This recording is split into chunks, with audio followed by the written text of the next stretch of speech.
Welcome to Screw the Commute, the entrepreneurial podcast dedicated to getting you out of the car and into the money. With your host, lifelong entrepreneur and multimillionaire, Tom Antion. Hey everybody, it's Tom here with episode 998 of Screw the Commute podcast. Today we're going to talk about AI-generated email summaries and what that means to you as a marketer. Now, I hope you didn't miss episode 997. That was email preview text. These are, little nuances of email that can make a big difference in your delivery, open rate, and sales. And pick up a copy of our automation ebook at screwthecommute.com/automate free. And don't blow this off if you've been with me for a long time, because this is the new version 3.0. So if you have the old version, scrap it and grab the new version at screwthecommute.com/automate free. Check my mentor program, the longest running, most unique, most successful ever in the field of internet and digital marketing, at greatinternetmarketingtraining.com, and my school at imtcva.org. All right. So these AI-generated email summaries are being put into place by the big email providers, Apple, Yahoo, Gmail, Outlook, and loads of others, to make a better inbox experience for the reader of the email.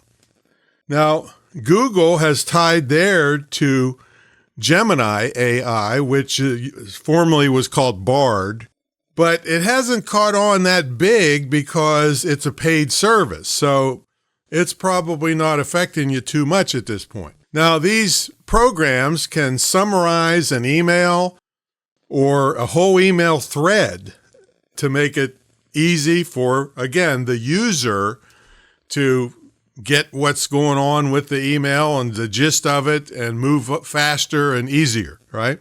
Now, there is some trouble brewing with this, with privacy and security people, because if the AI is reading your email, all right, and deciding what it's all about, then that information is out there in the world somewhere.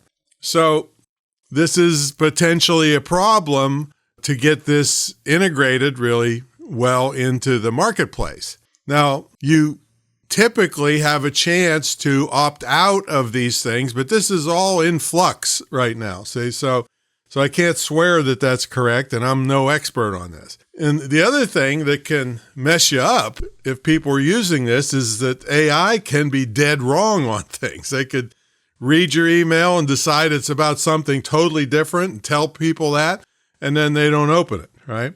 Now, the program in Outlook is called Copilot.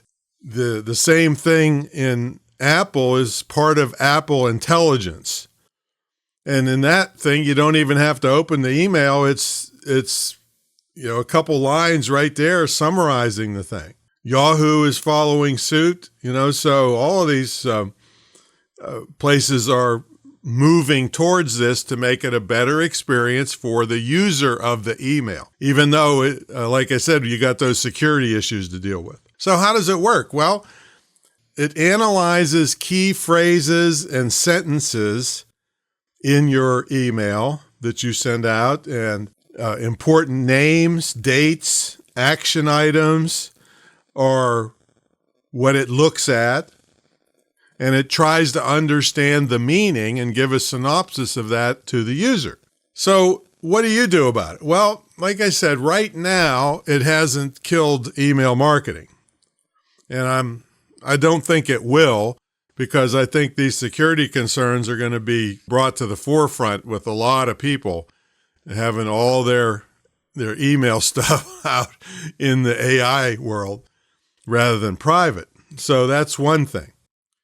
But still, again, you must maximize and really do a good job at subject lines. I'm going to do an episode on that here very shortly. It's part of my email marketing masterclass, but I'm going to specifically do an episode on subject lines for you. And you always want, whenever possible, like I talked about in the last episode 997, put a related preview text in there. That was episode 997, screwthecommute.com/997. And of course, you don't want any bait and switch or really cutesy subject lines nowadays, especially because AI is going to read them and not know what the hell you're talking about and not get the gist of it.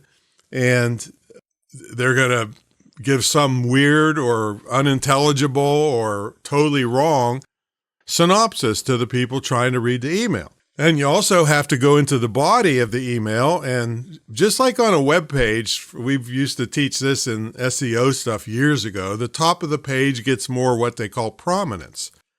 So make sure you're and it's the same thing with press releases for 100 years. The most important things need to be right up top. And you want to use headings and subheadings so it's easy. I mean, you always should do that so that people reading it can easily digest it. But now we have to worry about AI looking at it too, right?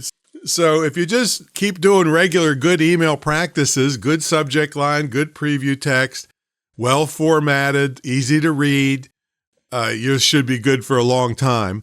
And as I said, this privacy stuff, if it comes to the forefront, a lot of people are going to opt out of this and not want this to be part of their stuff because they're going to be afraid that AI is going to have all their personal information, which, I mean, if it's reading all your emails, guess what? It has everything you got going. See? Even Zapier, that one that connects to lots of things, is getting into the mix, and along with a bunch of others. So anyway, I want you to know about this. It's AI-generated email summaries. So just pay more attention when you send a broadcast email or a commercial email out that you really do a good job with best practices, great subject line, related preview text, no bait and switch subjects, body formatted well with headings, subheadings, white space, and so forth. So there you go. That's a little bit about AI-generated email summaries. And check out my school. I mean, it's the only licensed dedicated internet and digital marketing school in the country. It's licensed to operate by SCHEV, the State Council on Higher Education in Virginia, but you don't have to be in Virginia because it's distance learning, and you'll get a highly in-demand skill in as little as 6 months. So check that out at imtcva.org. All right, we'll catch y'all on the next episode. See you later.